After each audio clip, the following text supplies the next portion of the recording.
नमस्कार सगळ्यांना, मी सुप्रिया शिंदे ब्लॉग्समध्ये तुमचं स्वागत करते।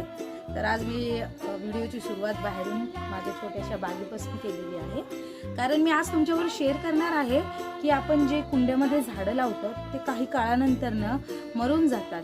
तर त्याच्यामध्ये तुळस असू या कोणतीही झाडे असू, तर ती लावण्याच्या आधी आपण काय करावं, माती कशी टाकावी आणि त्याच्यात काय काय आपल्या घरात उपलब्ध असणारे कोणते पदार्थ टाकावे जेणेकरून त्याचं खत निर्माण होईल आणि झाडं टवटवीत राहतील। तर जास्त बडबड न करता आणि वेळ न घालता तर व्हिडिओला सुरुवात करूया। तर आज सोहम पण मला मदत करणार आहे। तर सगळ्यात आधी जे आपल्या घरातले अवेलेबल झाडं आहेत त्याच्यावरची जी वाळलेली वगैरे पानं आहेत ती तोडून घ्यायची आहेत।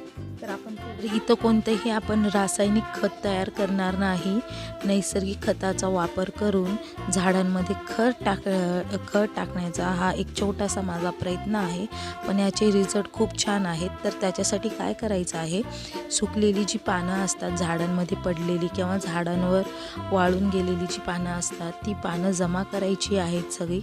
तर इकडं सोहम पण मला सगळे झाडाची सुकलेली पानं जमा करू लागतोय। त्याच्यानंतर एक बादली घ्यायची आहे, या बादलीमध्ये आपली ही झाडांची सुकलेली पानं टाकायची आहे, थोड्या वेळ भिजत ठेवायची आहे। आणि ही जी आहे चहापत्ती आहे, आपण चहाचा उपयोग झाल्याच्या नंतर जी चहापत्ती टाकून देतो ती चहापत्ती मी इकडं वापरते, मी उन्हाला वाळून घेतलेली आहेत। तुम्ही ह्याच्यामध्ये पिठाचा कोंडा किंवा आपला लसूण कांद्याचा कचरासुद्धा यूज करू शकतात। ऑलरेडी तो माझ्या झाडांमध्ये टाकलेला होता। मग मी इकडे आता आणि हे रद्दी पेपर जे आहेत त्यांचा पण खूप छान उपयोग होतो इकडे। तर असं मिक्स करून घ्यायचं आहे सगळं, झाडांची पानं आणि जे रद्दी पेपर असतात।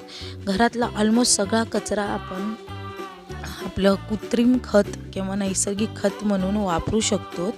तर ही काळी माती आहे आणि हा माझा एक मटका होता ज्याचं की नळ निघून गेलं होतं म्हणून मी तसाच ठेवला। तर मी इकडे तुळशीचं रोप लावत आहे। तर सगळ्यात आधी बुडाला माती टाकून घ्यायची आहे। तर बघा अशा प्रकारे सोहमला ऑलमोस्ट सगळ्या स्टेप माहीत झालेल्या आहेत, कारण मी दरवेळेस नवीन कोणतं झाड आणलं तर माझी हीच प्रोसेस असते, कारण त्यांना व्यवस्थित खत पाणी मिळतं अशा प्रोसेसनं। थोडी माती थोडं खत म्हणजे आपले जे पेपर आणि जे झाडांचा पानांचा कचरा होता तो टाकून घ्यायचा आहे। मूठभर चहापत्ती जी टाकलेली आहे मी, जी की आपण सारखं कचऱ्यामध्ये टाकून देतो, त्या चहापत्तीचा खूप छान असा उपयोग होतो आणि झाडं खूप हेल्दी काय मस्त वाढ होते झाडांची।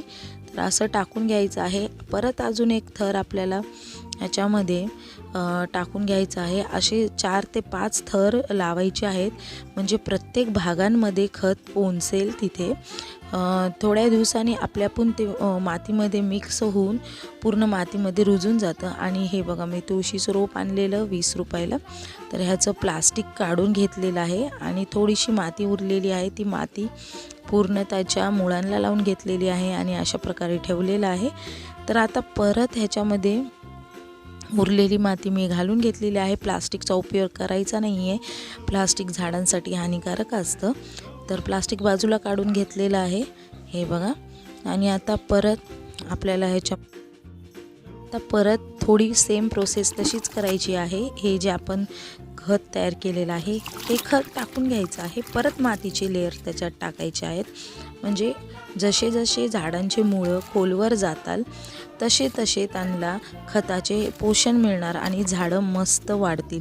आणि उरलेली चहापत्ती टाकून परत मी कोरडी माती टाकलेली आहे। हे बघा भरपूर अशी माती टाकलेली आहे आणि व्यवस्थित त्याला लावून घेतलेलं आहे। आणि आता फायनली पाणी घालून घेतलेलं आहे आणि कंपल्सरी कुंडीत लावा किंवा कशातही लावा, थोडी पाणी जाण्यासाठी जागा ठेवायची आहे। आणि हे बघा इकडे मी कोरफड पण लावलेली आहे। तर आजचा व्हिडिओ जर तुम्हाला आवडला असेल तर माझ्या चॅनलला सबस्क्राईब, लाईक आणि शेअर करायला विसरू नका।